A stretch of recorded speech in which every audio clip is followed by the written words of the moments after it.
Assalamualaikum warahmatullahi wabarakatuh. Sahabat khazanah,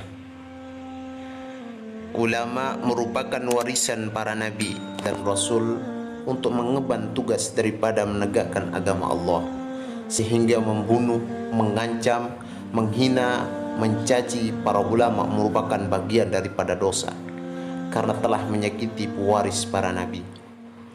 Sebagaimana sabda Nabi Muhammad sallallahu alaihi wasallam, al-ulama warasatul anbiya. Ulama merupakan pewaris para nabi. Sehingga perjalanan dalam dakwah tidak akan jauh berbeda tantangannya seperti dikala Rasulullah sallallahu alaihi wasallam berdakwah, walaupun tidak seberat yang Nabi sallallahu alaihi wasallam alami. Sebagaimana yang terjadi pada salah satu ulama di Indonesia, Syekh Ali Jaber.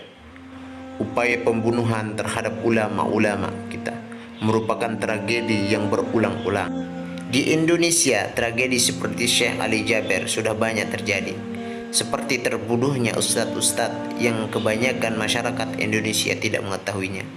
Sebagian ada yang selamat dan sebagian berhasil terbunuh. Dan ulama di Indonesia tidak hanya ada upaya pembunuhan nyawa ulama, namun pembunuhan karakter, mental dengan cara difitnah, dikriminalisasi, dituduh radikal, intoleran, anti NKRI, anti Pancasila, dan seterusnya. Upaya pembunuhan ulama sebagaimana terjadi pada Syekh Ali Jaber akan terus terulang, dan tragedi yang paling mengerikan terhadap pembantaian ulama, ustadz, kiai, santri di Indonesia adalah kekejaman PKI. Ini merupakan resiko dari perjuangan ulama kita. Tragedi seperti ini sudah terjadi sejak zaman Rasulullah sallallahu alaihi wasallam. Rasulullah sallallahu alaihi wasallam sendiri berapa kali hampir terbunuh karena menegakkan agama Allah. Kemudian termasuk para sahabat, seperti kisah terbunuhnya Sayyidina Umar yang ditikam oleh seseorang yang bernama Firas atau Abu Lu'lu'ah ketika sedang memimpin sholat subuh berjamaah pada 25 Zulhijjah 23 Hijriah bertepatan 3 November 644 Masehi. Kemudian seperti terbunuhnya Sayyidina Utsman bin Affan pada tahun 565 yang kala itu beliau difitnah sebagai seorang pemberontak, sehingga rumah beliau dikepung oleh pendemo yang saat itu banyak sahabat yang berkumpul di rumah beliau untuk melindunginya. Namun beliau meminta sahabatnya untuk meninggalkannya. Namun mereka enggan untuk meninggalkan Sayyidina Utsman sendirian, hingga Sayyidina Utsman memberikan mereka beberapa tugas agar mereka meninggalkan rumah beliau. Dan ketika beliau sendiri, masuklah seseorang yang mencekik lehernya hingga beliau wafat. Dan pada malam harinya sebelum Sayyidina Utsman meninggal, beliau bermimpi berjumpa dengan Rasulullah sallallahu alaihi wasallam, Sayyidina Abu Bakar, Sayyidina Umar, dan diajak berbuka bersama. Hingga paginya beliau berpuasa dan terbunuh. Kemudian seperti terbunuhnya Sayyidina Ali oleh seorang Khawarij yang bernama Abdurrahman bin Muljam pada tanggal 26 Januari 661 di Masjid Agung Kufah. Kepala beliau ditebas dengan pedang yang dilapisi racun ketika Sayyidina Ali radhiyallahu anhu sedang mengambil air wudhu untuk sholat subuh berjamaah.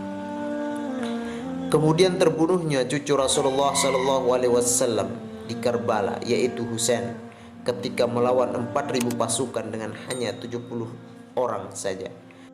Tragedi tersebut terjadi atas fitnah atas beliau. Sayyidina Husain membawa 72 rombongan menuju Kufah, Irak, untuk memenuhi panggilan penduduk Irak. Beliau akan dibaiat menjadi khalifah. Namun kepergian Husain bersama 72 rombongan diketahui oleh Ubaidillah bin Ziyad ketika beliau bersama-sama rombongan beristirahat dan membuat tenda di Karbala. sehingga beliau difitnah membawa pasukan untuk menyerang, dan akhirnya pasukan Ubaidillah bersama 40.000 pasukan mengepung Sayyidina Husain, dan akhirnya beliau mati syahid di Karbala dengan badan beliau penuh dengan tebasan pedang dan hujaman anak panah. Sedangkan kematian Sayyidina Hasan, kakaknya Sayyidina Husain, tidak dalam peperangan, namun fitnah yang Sayyidina Hasan lewati begitu berat hingga beliau menyerahkan kekuasaannya yang menjadi haknya setelah ayahnya Sayyidina Ali karramallahu wajhah demi menghindari pertumpahan darah.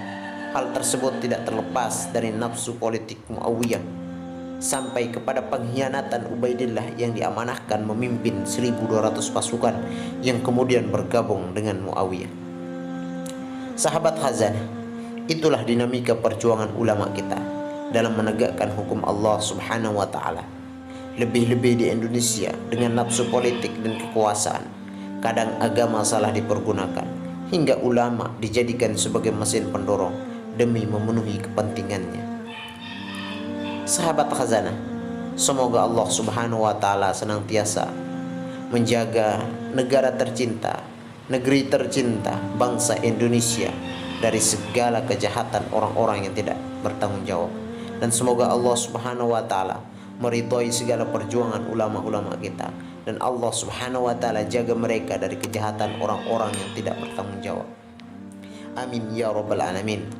Jangan lupa dukung channel ini dengan mengklik subscribe, like, dan nyalakan lonceng notifikasi. Semoga Allah Subhanahu wa taala memberikan balasan dengan pahala yang berlipat ganda. Amin ya rabbal alamin. Terima kasih. Wassalamualaikum warahmatullahi wabarakatuh.